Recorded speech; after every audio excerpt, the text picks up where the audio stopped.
So look, I really enjoyed Larry and Noreen and Derek, and I suppose this is my opportunity to say what's on my mind a bit, and in particular I want to talk about what is happening on this island, which is our growth in population to a population of 10 million people, and that will happen for a lot of you while you're still very active in it. This is coming faster than you think.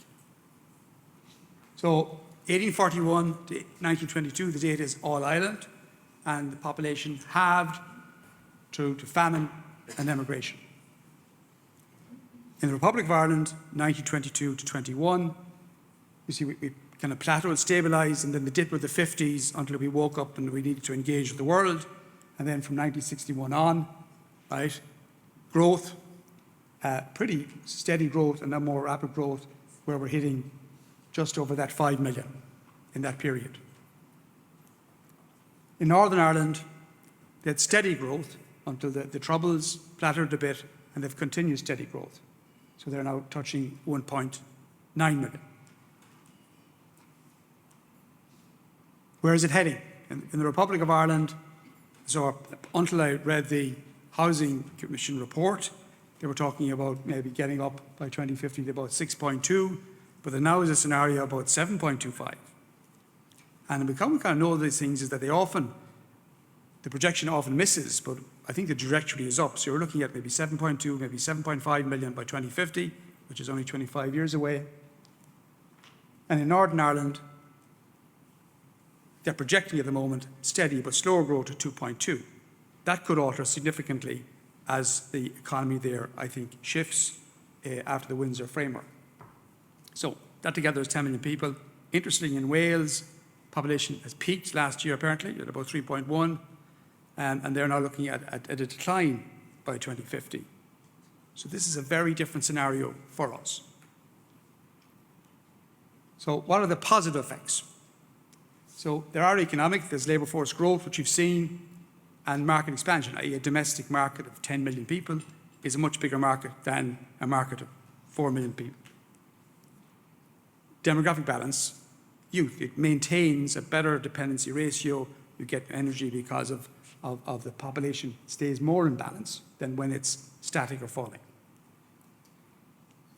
There's usually innovation and dynamism generated by lots of things in terms of diverse skills and ideas and entrepreneurship. And we are starting to see that, although I saw Fintan O'Toole's article yesterday that we're not quite as good at that as we think, and that's important. We have a bit to go on that, and it is important that we do become more and more innovative. There is the opportunity for improved public services and infrastructure because there's a bit more scale.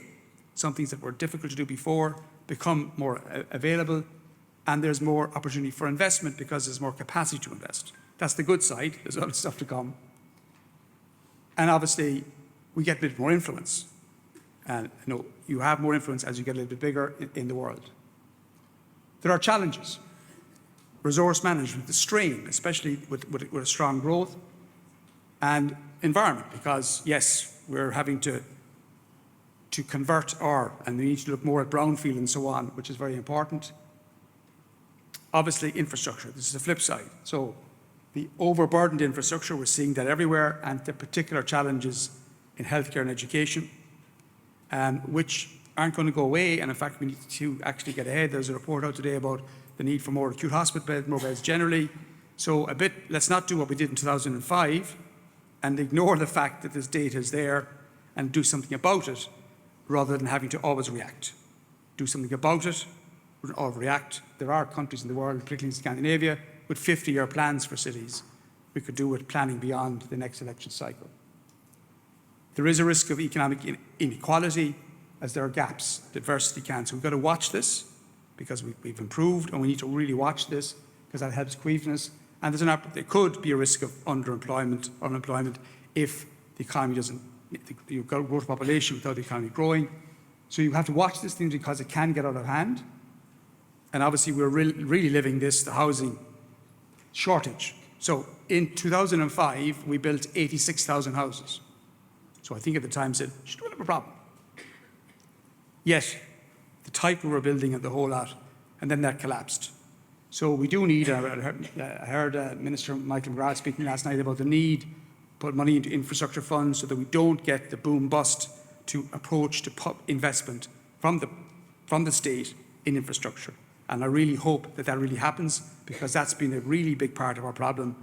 We need to spend to catch up, we need to spend to fix, and we need to spend to anticipate the future need. And urban sprawl, we're starting to look at that. That means, unfortunately, we have to go up rather than out all the time.